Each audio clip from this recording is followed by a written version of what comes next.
தேவன யாரா தேவ? நீயா தேவ? கையில அருவாளை தூக்கிட்டு கடாமிச வச்சிருக்கலாம் தேவனாய முடியுமா? வயசு பொண்ணு ஆபத்துன்னு வந்துருச்சுன்னா வர்றவன் 100 பேரா இருந்தாலும் ஒத்தையில நின்று வெட்டி போட்டு அந்த பொண்ணு மானத்தை காப்பாத்துறானே அவன் தேவன்டா.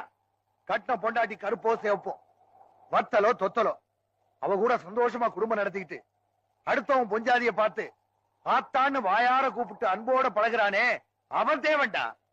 நம்ம சாதிக்காரங்க மட்டுமே இருந்த அந்த காலத்துல நல்லது கெட்டதுக்கு 4 சாதிக்காரங்க வேணும்னு இவங்களை எல்லாம் கூட்டியாந்து குடி வச்சு இருக்கிறதுக்கு இடமும் பாக்குறதுக்கு வேலையும் கொடுத்து அதை பார்த்து ரசிச்சானே ஓம்பாட்டனும் ஏம்பாட்டனும் அவங்க தேவன்டா.